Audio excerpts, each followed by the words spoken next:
What I think I want to do today is to talk to you about the things which are of major interest to me. Now, the origin of a person who is defined as a philosopher is one who finds that existence itself is exceedingly odd. I mean, we have an opposition between odd and even. And it would be even, let's say flattened out, if nothing existed at all. I mean, it would be so simple. No effort, no trouble, no nothing. But strangely enough, we have the strange conviction that something exists, that we're here, that we're real. And from earliest childhood, that has been an extreme puzzle to me, that just something exists at all. And I discovered the nature of the puzzle. The nature of the puzzle is that I was persuaded by my culture to translate this phenomenon into words or numbers.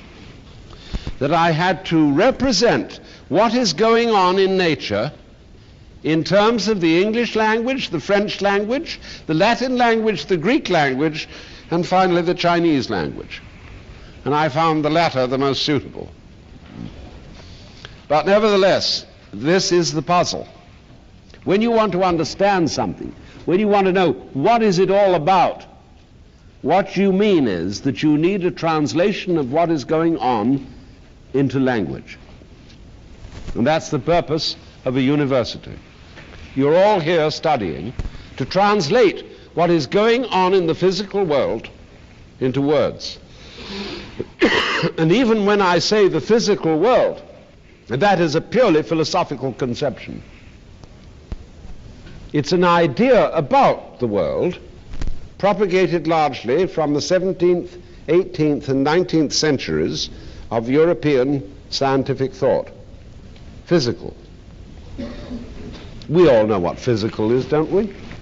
I mean, it's material. And what does the word material mean? Well, of course, it's the same word as mother, Latin mater. Greek, metir.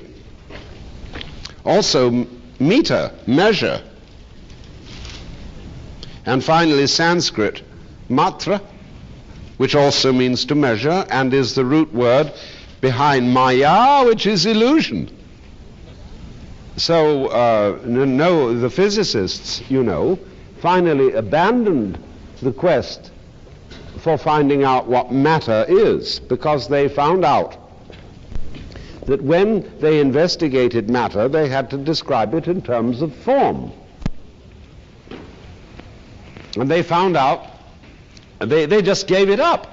In other words, the idea that there was some kind of basic stuff underlying everything was nothing more than an illusion. Because the strict, precise physicist describes structure. And he finds that matter is, after all, only a matter of form. It's only the form that matters. Wowee. Now, we've all been brought up in the common sense of the 19th century. This is the background. This is the unconscious belief system underlying most of our judgments. And that is, well, we had two belief systems, you see. We had, first of all, the Christian or the Jewish, in which there was Big Daddy up the top of the sky. Now, I don't want to offend anybody, but there are probably some of you here who have studied St. Thomas Aquinas and have a very, very profound, deep conception of the Christian God. Or you may have studied Kabbalah or Hasidic Judaism and have a very deep realization that goes beyond Big Daddy. But Big Daddy is the image which influences your emotions and your basic feelings. And so the Big Daddy thing became much too oppressive. And it was absolutely essential for very many people, especially intellectuals, to get rid of it. Because you didn't want to be supervised all the time, judged all the time, looked at all the time by somebody criticizing everything you did. So we got rid of it. Nobody really believes in it anymore. An enormous number of people think they ought to believe in it, but they don't. And that's what certain theologians call the death of God.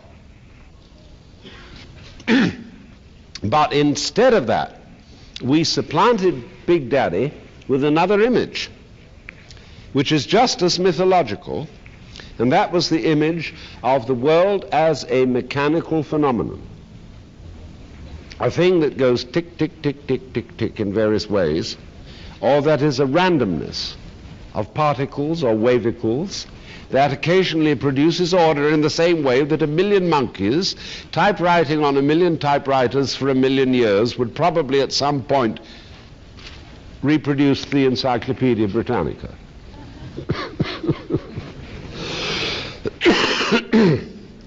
But the real reason lying behind that vision of the world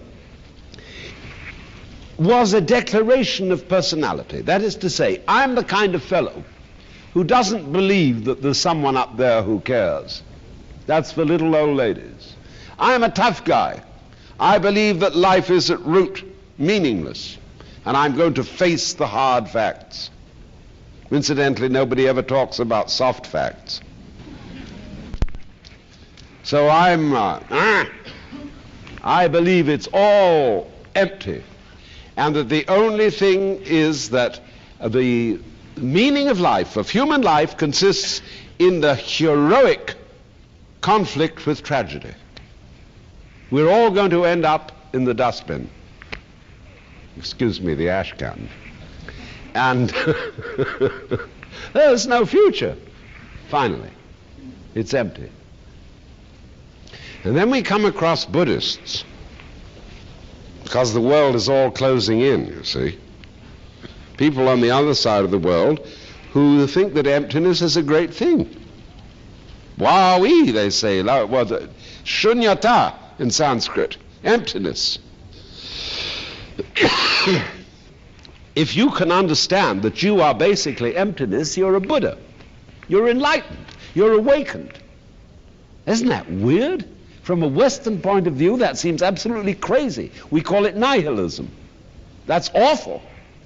But the basic formula of Buddhism is shiki sokuze ku. Ku sokuze shiki. That which is emptiness is also precisely form. That which is form is also precisely emptiness. Now what does that mean? You know, they all get and sit together in the Zen monasteries and elsewhere, and they chant this sutra. Maka hanya haramita shingyo. And that goes, there's a shiki sokuze, ku sokuze, shiki, etc., etc., etc., bong, bong, bong. And finally it ends up with a kind of gate, gate, paragate, parasangate, om svaha. You know? What's all that about? Excuse me, I have a little cough because I've just been to London and picked up the London flu. So, now think about this. What do you mean by the idea of clarity? Clear.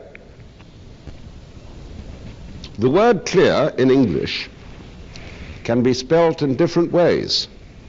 C-L-E-A-R, C-L-E-R-E, C-L-E-V-E-R, C-L-E-R-G-Y.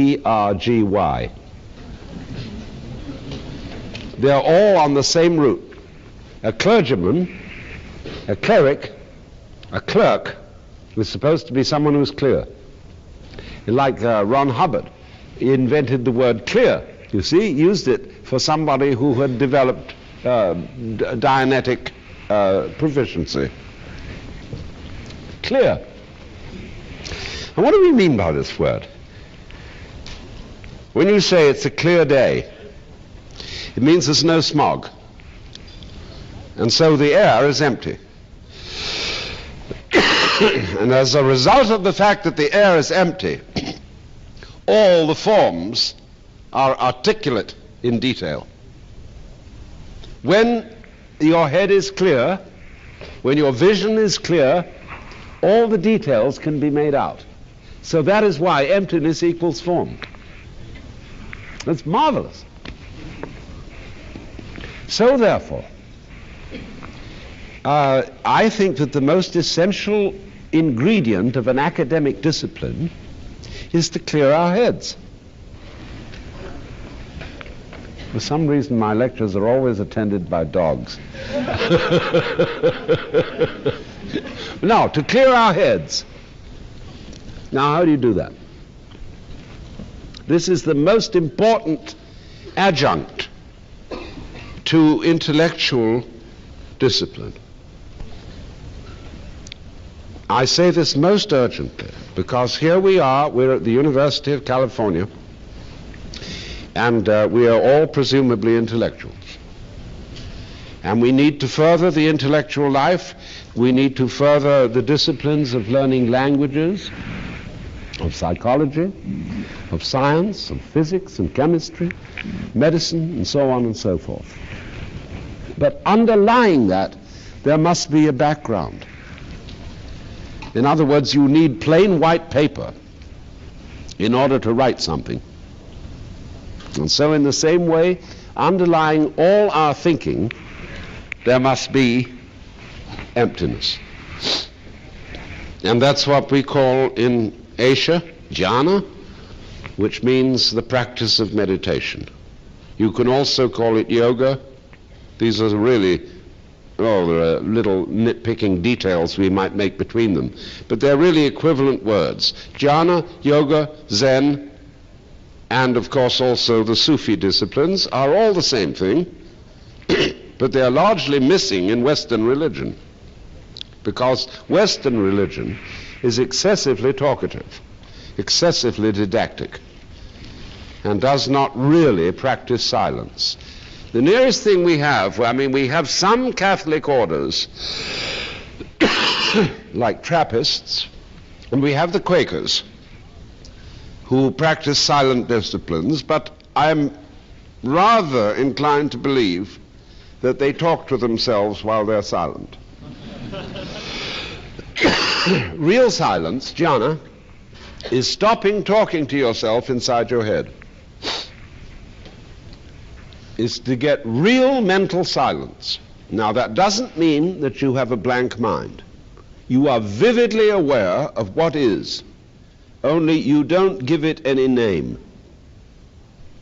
Now, if you, for the moment, would experiment with this by closing your eyes and listening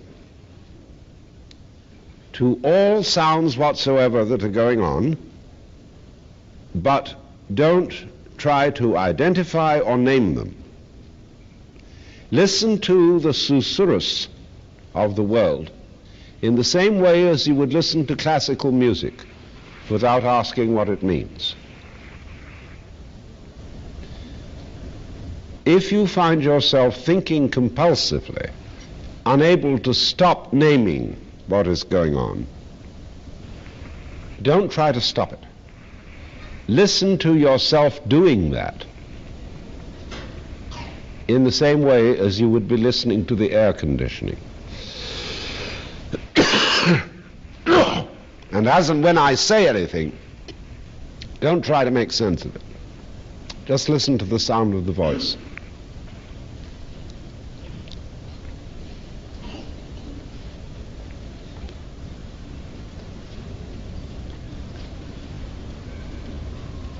And I ask you,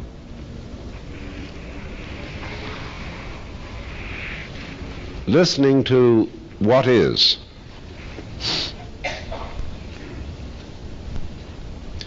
can you hear anything past or anything future?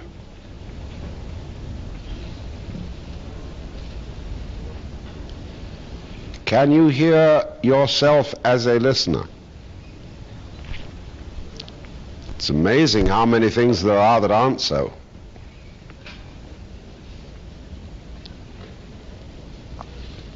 And just for a moment, also be aware of your breath. Are you doing it, or is it happening to you? Or both? Or neither?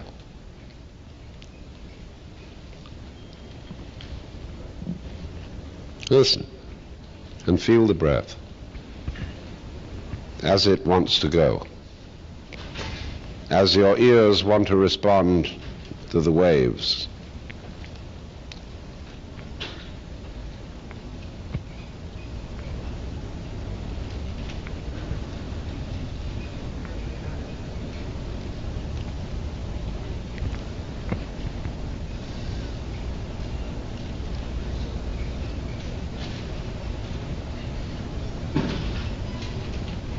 And don't be uptight about coughing or shifting your position or, doing whatever nature wants you to do.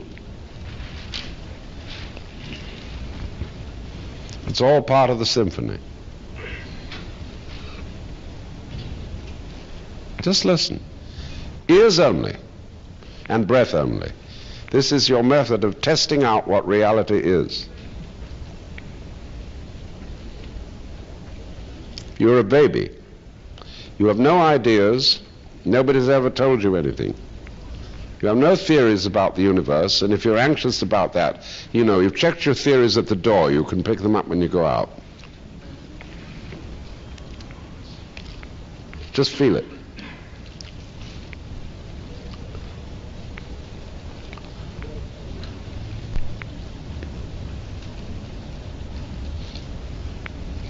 I think I've got you into the state of meditation.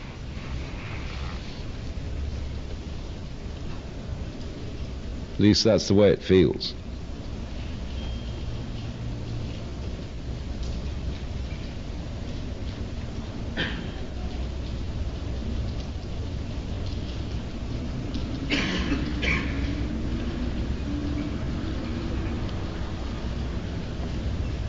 Now remember, in this state, we are not looking for any result.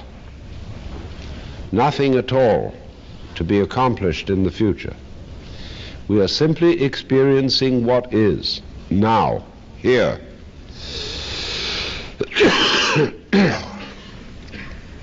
And we are abandoning the project, momentarily, of forming any concepts about it.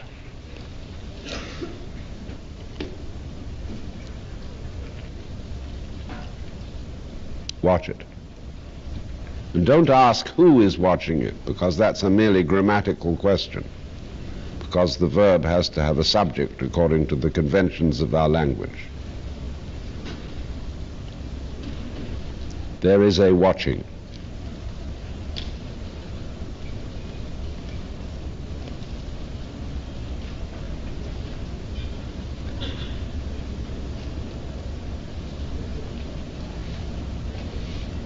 Now feel it like that. This is called tathata in Sanskrit. Ta-ta-ta.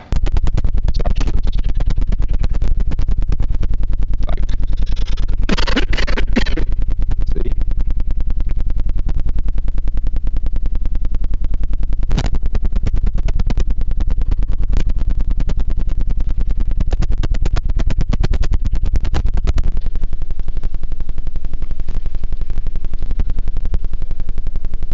All right, now, what you are now experiencing is what I'm trying to tell you.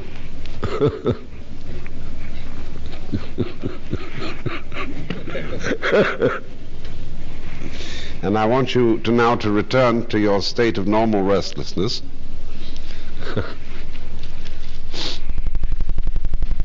And if any of you in this company has questions to ask, I'd be very happy to try and answer them to the best of my ability. Yes. Speaking of silence, I wonder if you had any special feelings on, for instance, the 44 years of very dynamic silence observed. Well, I feel that he cheated. You see, he was what is called a Mauni, practicing silent yoga, but yet he always used to talk on a letterboard. And if you're going to be a true Mauni, you have to stop writing also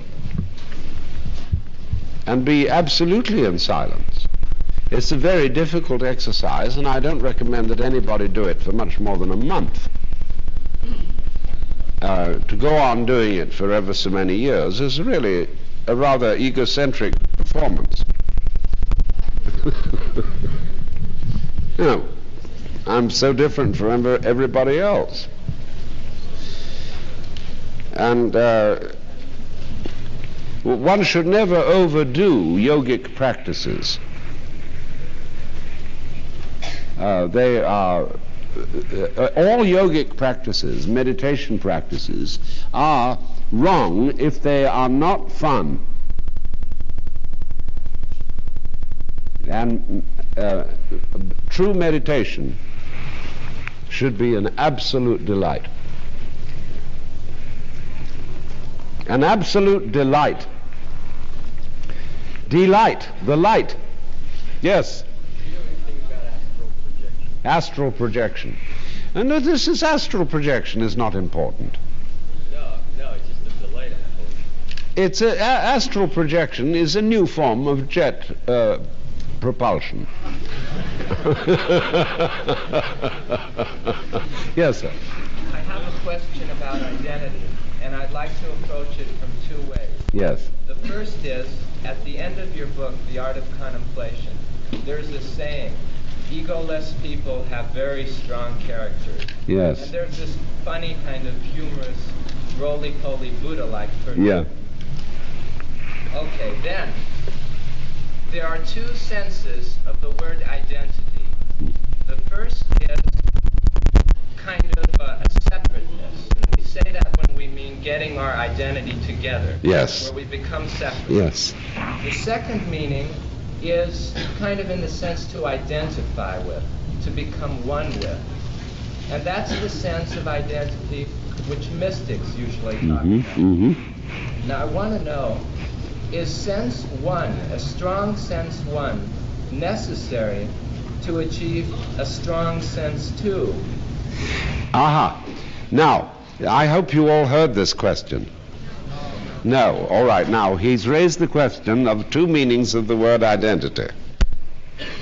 The first meaning is the separate identity that each one of us tries to find in the course of our education, where we know who we are as an ego.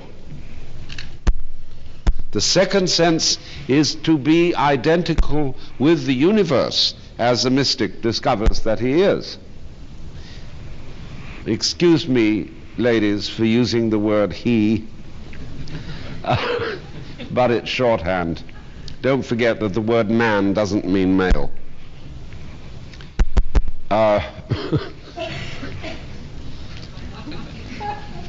It comes from the Sanskrit manu, from which we get manas, mind, and the Latin manus, hand, handy.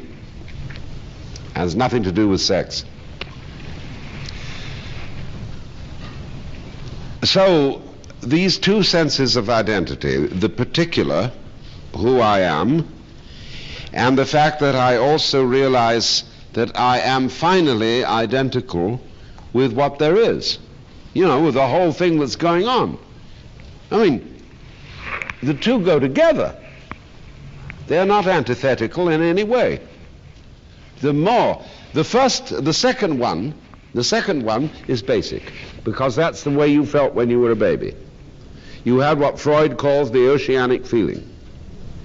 And you knew that you didn't have words to put it in, but you knew that you were this jazz, whatever it is that is. And you made no distinction between the knower and the known, the voluntary and the involuntary, the doing and the happening. It was just this jazz. You knew that perfectly well as a baby, but then they came and put it on you that you were different. See, they wanted you to be something particular. And well, so you learned that. Well, they put it on you so heavily that you forgot the first thing. So, but the whole point of sanity is to have them both at the same time. It's just the same as I described, the white paper behind the print, the mirror behind its reflections. Because if you don't get both going at the same time, you get a kind of myopia, of getting, not being able to see the forest for the trees, of forgetting your own origin. And if you forget that each one of you is an incarnation of God, if you don't know that, you will try to become God by effort, and therefore will become impossible, a demon, an aggressive, obstreperous nuisance. But if we all know that basically we are God, and I don't mean God in the grandfather sense of the Judeo-Christian image, which is an idol, but in the sense that we can't define. See, you can't define yourself. Just like you can't bite your own teeth. You don't know who you are. And all science of neurology is trying to go out and make out what is finally consciousness in here, what is the brain all about, and they don't know. And they're the people, most of all, who know they don't know. We don't know. Because each one of us is an aperture through which the universe is observing itself. But of course, it couldn't observe itself completely and totally, because that would be a bore. To understand absolutely, to be totally in control of everything, would be like screwing a plastic woman. Who wants that? See, always there needs to be an element of mystery. So the thing that is mysterious to itself. But not completely. Because if it were completely mysterious to itself, nothing would happen. That would be to everything being even. What we need is something odd. But we can't have something odd without the even. That's the nature of the way it works, yang and yin.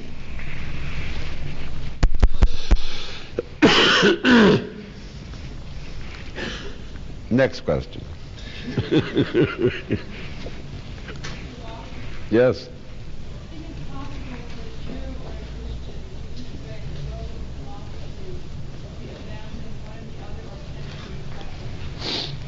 The question is whether it is possible for a Jew or a Christian to follow a yogic philosophy without abandoning the tradition. No, it is perfectly possible to put the two together. I am this weekend going to a community of nuns to show them how to practice Christian yoga. And this is entirely possible, because it's perfectly obvious if you understand Jesus Christ as a historical figure, that he was a realized person who knew that he was an incarnation of God in the same way as you are. Only he was embarrassed by the language of the religious tradition, which was the only one he knew. Because in the language of that tradition, to be the Son of God was to claim, like, I'm the boss's son. Because they had a boss image of God. Now, on the other hand, if he had been in India and he'd suddenly announced that he was the incarnation of God, everybody would have said, of course. We all are. And so likewise in China, the image there, you see, the Tao, is not a boss image. Lao Tzu says the great Tao flows everywhere, both to the right and to the left. It loves and nourishes all things, but does not lord it over them. And when good things are accomplished, it lays no claim to them. So the image of the Tao and the image of the Brahman, the Atman Brahman behind the Hindu universe, is not something that gets up and says, "Ba, ba, ba, ba, ba," no? Has its back to the wall, but it's something invisible, subtle, always self-effacing. Now, however, there are grounds for this in Christianity. There is a passage in St. Paul's epistle to the Philippians, which I'm going to translate in a slightly different way from the King James. Let this state of consciousness be in you, which was also in Christ Jesus, who, being identical with God, thought not identity of God a thing to be clung to, but emptied himself and made himself of no importance, and was found in fashion as a man, and became submissive to death, even to the death of the cross.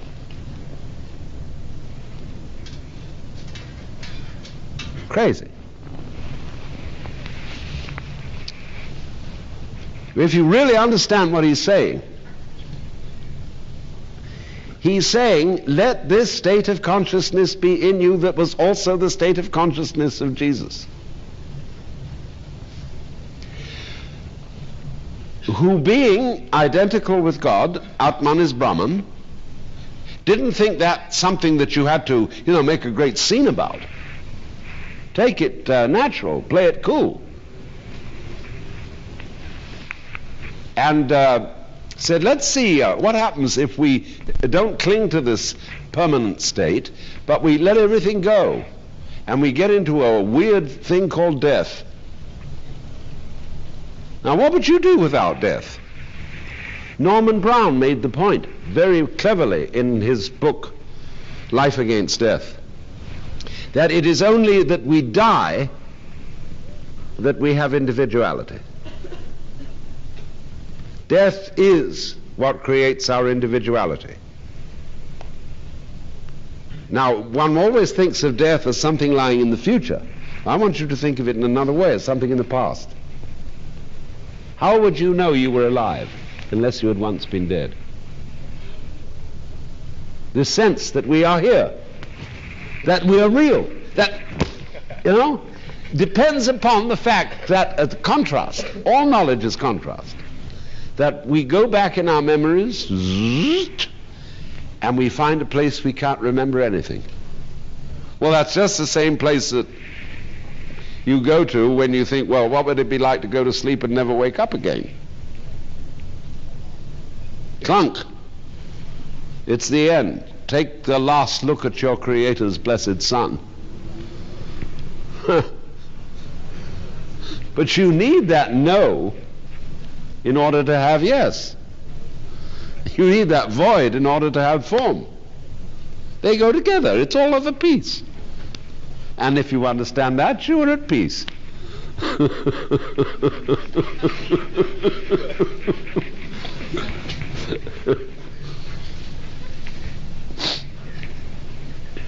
Yes, sir.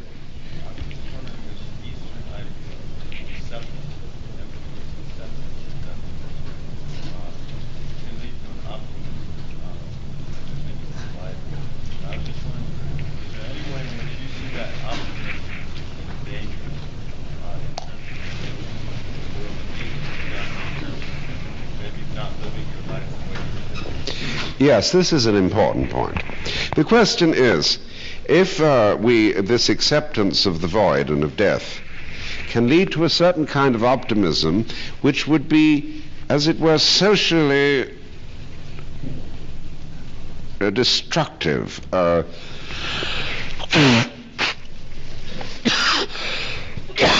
in other words, to a lack of concern for the torments and problems of underprivileged people. It could do so, but it wouldn't necessarily do so. Now, I find myself as an individual that I have some limited but very intense social concerns. I mean, I can't as an individual concern myself about everything going on in the world, because I don't have the power as an individual to do all the things that need to be done. But I'm very concerned about prisons, about mental hospitals, and the reform of the police. And these are things for which I work extremely actively. But I'm also sympathetic to people in all sorts of other fields. But this has to be understood. Gary Snyder, the poet, said once to me, "You cannot work effectively in the realm of good ecology unless first you realize that it doesn't matter."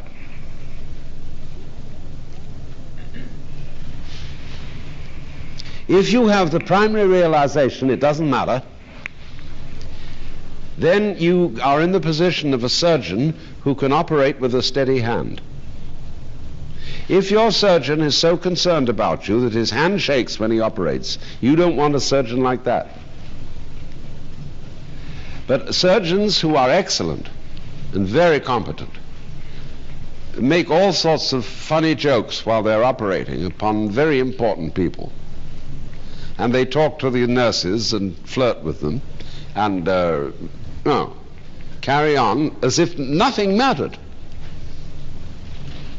And therefore have absolutely accurate and precise work. They're not anxious. They don't shake. They don't ask to be or not to be. Is that, you know? Just go right ahead. And so in the same way, in order to do good work politically, and so on, we have first of all to realize that it doesn't matter. Then we have the energy to go into it. You can't lift yourself up by your own bootstraps. It won't work. It won't happen. So you can't improve yourself. You can't improve the world. Forget it. But then suddenly you have the energy available to do things that can be done. As Voltaire said, "Il ne faut cultiver nos jardins." We should cultivate our gardens.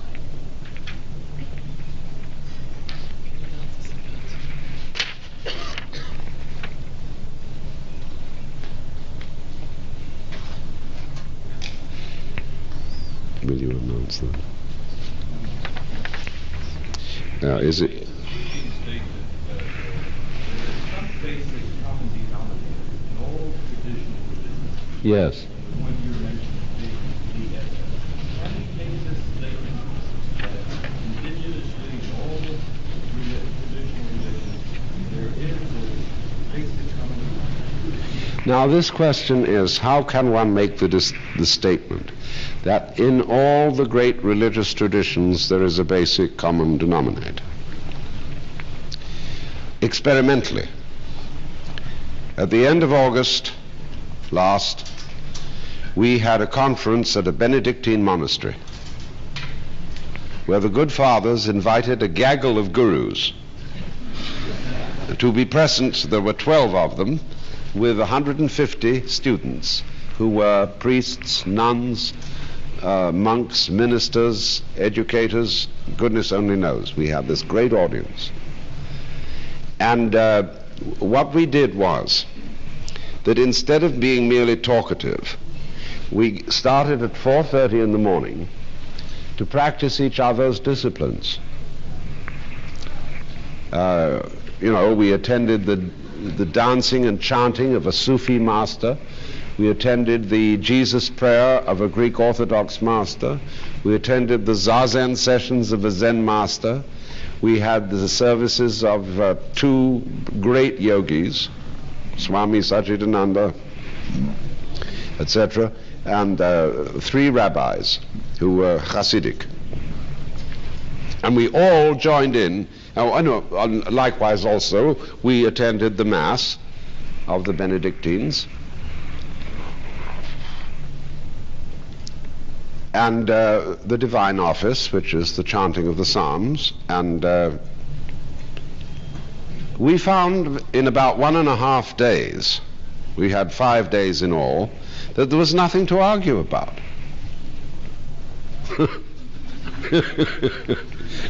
We even had a black girl person who was a Southern Baptist who'd worked with Martin Luther King, and she was a real swinger. And I got together with her very quickly, even though the language was so different. The only sort of holdout was the Greek Orthodox, who wasn't really approving of this